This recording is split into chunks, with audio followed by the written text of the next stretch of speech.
Today is Monday, July 13th. Welcome to Big Book Daily. My name is Rob. I am an alcoholic. It is a thrill, honor, and joy to be here with you today as we journey through the Big Book of Alcoholics Anonymous and the 12 Steps and 12 Traditions. Today out of the Big Book, we're on Bill's story. We'll read the rest of page 3. Out of the 12 and 12, we're on Step 2. I believe we'll begin that today. We're reading page 25. And of course, we'll read the Just for Today and Courage to Change. So with that, hope you all are doing well this morning, my friends. It is Monday. It's a beautiful Monday here in the Rolling Hills, Tennessee. And hey, it's a brand new week. Another opportunity, actually, just one day at a time. We don't have to worry about Friday, or we don't have to worry about Tuesday. Maybe not even Monday at 12 o'clock in the afternoon. We just have to worry about doing the next right thing, right? It's great. And we can set the tone for the week by working the program one moment at a time. So with that, let's go ahead and get to the good stuff.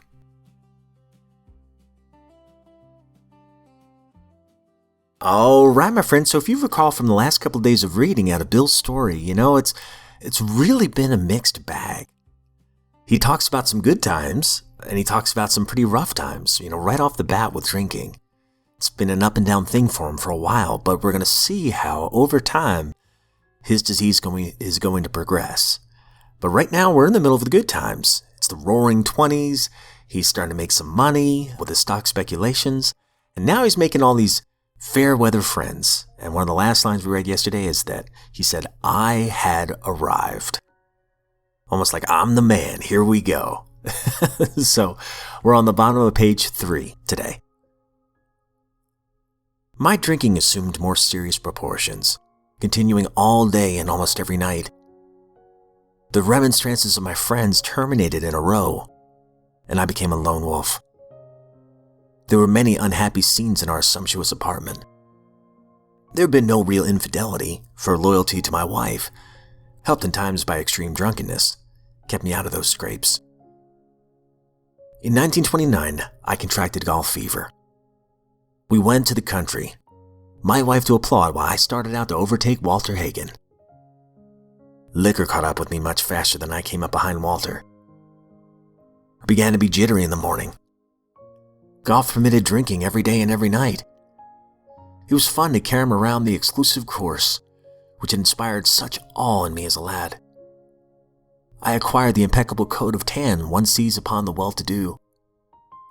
The local banker watched me whirl fat checks in and out of his till with amused skepticism.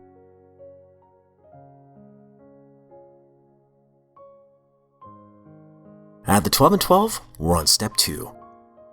Came to believe that a power greater than ourselves could restore us to sanity. Page 25. The moment they read step 2, most AA newcomers are confronted with a dilemma. Sometimes a serious one. How often have we heard them cry out, "Look what you people done to us. You convinced us that we are alcoholics and our lives are unmanageable. Having reduced us to a state of absolute helplessness, you now declare that none but a higher power can remove our obsession? Some of us won't believe in God. Others can't, and still others who do believe that God exists have no faith whatever that will perform this miracle. Yes, you've got us over a barrel, all right. But where do we go from here?" Let's first look at the case of the one who says that he won't believe, the belligerent one. He is in a state of mind in which can be described only as savage. His whole philosophy of life, in which he so gloried, is threatened. It's bad enough, he thinks, to admit that alcohol has him down for keeps. But now, still smarting from that admission, he's faced with something really impossible.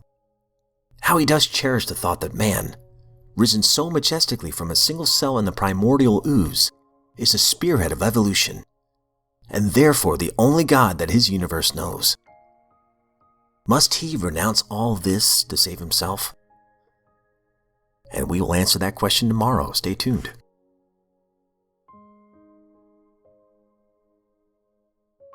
NA Just for Today, July 13th. Humility in action. If we are hurting, and most of us do from time to time, we learn to ask for help. Basic text, page 83. Sometimes recovery gets downright difficult. It can be even more difficult to get humble enough to ask for help. We think, I have all this time clean. I should be better than this. But the reality of recovery is simple. Whether we have 30 days or 30 years clean, we must be willing to ask for help when we need it. Humility is a common theme in our 12 steps. The program of Narcotics Anonymous is not about keeping up with appearances. Instead, the program helps us to get the most from our recovery. We must be willing to lay bare our difficulties if we expect to find solutions to problems that arise in our lives. There's an old expression sometimes heard in Narcotics Anonymous. We can't save our face and our ass at the same time. It isn't easy to share in a meeting when we have a number of years clean only to dissolve into tears because life on life's terms has made us realize our powerlessness. But when the meeting ends and another member comes up and says, "You know, I really needed to hear what you had to say," we know that there is a God working in our lives. The taste of humility is never bitter. The rewards of humbling ourselves by asking for help sweeten our recovery. Just for today, if I need help, I will ask for it.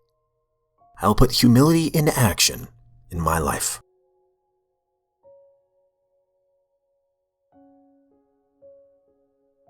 Courage to Change, July 13th. How many days of my life have I wasted? I missed the joys of my children's early years because I was preoccupied with the alcoholic. I've rejected overtures of friendship from coworkers so that I could fret uninterrupted about what was bothering me. Not once during those days did I think about my right to enjoy the day.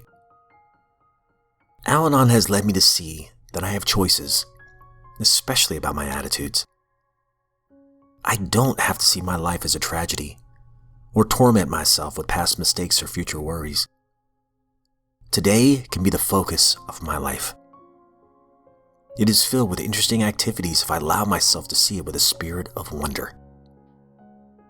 When my worries and sorrows cloak me, the laughter and sunshine of the everyday world seem inappropriate to the way I feel.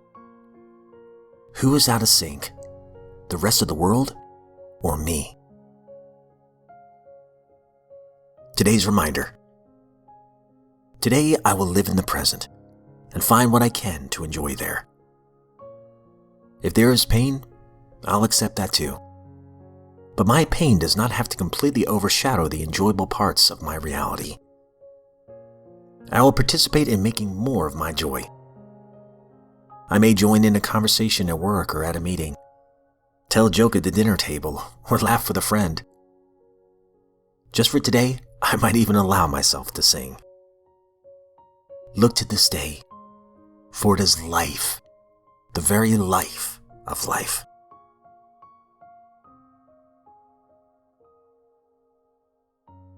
All right, my friends, that concludes today's reading, and my goodness, some beautiful stuff. Those last two devotionals hit hard. Going back to the NA real quick, humility in action. You know, I go back to what a dear friend of me, my AA dad would always say. And I'm saying past tense, you know, he's still alive, thank God. But he always said to remain teachable. Now, if I'm willing to look for it, I can learn something from everybody around me. Positive or negative, I can learn something from anybody if I'm willing to look for it, if I keep my mind open. And I have learned from me at least, and I don't know if anyone else knows what I'm talking about here, but the more I humble myself and admit my faults to people that I trust, not everybody, but like to people that I trust to keep things confidential or whatever, that have my best interest in mind, the less scary it is. The easier it becomes to just admit these things to people. The more I shed light on it, the less scary it is. It's like when we were a kid, right? You know, when there's darkness and we're by ourselves and isolated and everything, our imagination starts to play tricks on us. But when they cut the light on and shine light on that scary room, we realize it wasn't scary at all. It was all in my head. And honestly, anybody who is humble enough to admit their faults in the fellowships, when I listen to their stories, I admire them. I think it takes incredible strength. I don't think it's weakness to admit our faults. I think it's strength and honesty and a form of integrity to admit our faults to one another. And I really hone in on what they have to say, because I'm like, okay, that person's serious about wanting to recover. And I can relate to exactly what he or she is saying. And I might go up to that person after the fact and be like, hey, I've been where you're at, or hey, I needed to hear that today. Thank you. And then real quick, courage to change. Talking about wasted time. Oh man, there's a great Skid Row song called Wasting Time as well. It's and if you listen to the lyrics, it's kind of similar. Talking about the doldrums of work, slave to the grind, right? And there's a little metal reference. But how much time have I wasted replaying my failures from the past? Or worrying about the future? Now, I'm a teacher. Actually, let me back up. When I was a kid, I hated school so much, which complete irony that I'm a teacher now. God's got a good sense of humor. But especially middle school, right? I hated school. And on Friday nights, school was miles away. And it was party time, right? I didn't have to think about it for a long time. Saturday rolls around, things are still pretty good. But then Saturday evening rolls around, guess what I'm doing? I'm already starting to think about school on Monday a little bit. Starting to get a little sad, right? Sunday rolls around. Oh man, school's the next day. Oh man. And the point I'm trying to make is, I've wasted a lot of weekends stressing about the next day, when the next day was never a guarantee. And a lot of the things that I feared were going to happen the next day never happened. It wasn't that bad. Same thing as an adult. I can stress over all the things from my past. But the beautiful thing with the steps is I've already talked these things out with people that I trust. And I've already given them my higher power. So if my brain's starting to bring it up now, I can go, you know what? I've already given that to my higher power. I've made those amends. I don't trust you, thoughts. Go away. And then just, move on and enjoy the day. And as I was saying a second ago, as a teacher, I can still catch myself. I think of May being like, all right, it's Friday night, school's miles away. Then I think of June. I'm like, okay, it's Saturday, all right, there's still plenty of time left. And then right around after the 4th, it feels like that Sunday night, if I let it. Like, oh no, school's just a couple weeks away. But here's the thing. I like my job. As a matter of fact, I love my job. So, okay, school's a couple weeks away. No big deal. Dude, you've been doing this for 16 years. That's exciting. That's another opportunity for service work, to help others, to meet a bunch of new students that you've never met before.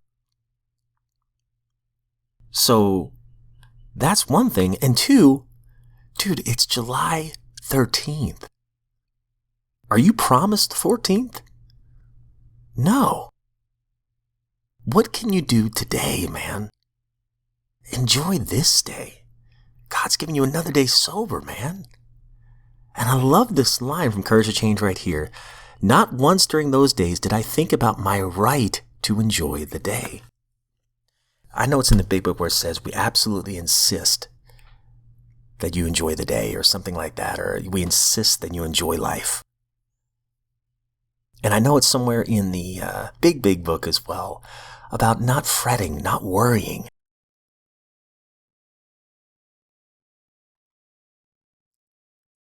So it tells me that, hey, I do have a right to enjoy the day. That's what I'm supposed to do. And when I'm not enjoying the day or looking for the good, I'm doing something wrong. It's powerful stuff. Once again, the dear friend that says, always be teachable, he said something the other day that I thought was great. He said his wife told him, these things that we stress over today, are they going to matter in 2 weeks or 2 months or years? Is it really going to matter? And he even followed up saying, even when we leave a job or even this life, the world keeps moving. Time goes on.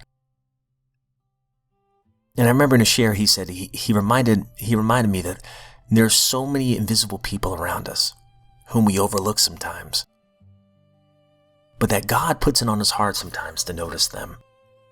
And if he can leave one person with a smile or a laugh, he's done what he's meant to do. And he even said, the older I get, the more that I know that I don't know. I think it's funny, and that's powerful. Today I'm going to look for some people that hopefully I can help.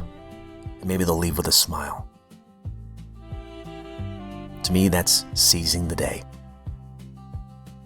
And I owe all of this opportunity to be sober today and to do this to my higher power. Beautiful stuff. All right, my friends, that's all we have time for today. I hope you have a great one.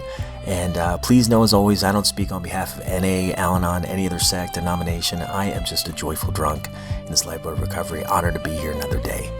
And if we're given another set of 24 hours, my friends, I sincerely look forward to seeing you right back here tomorrow.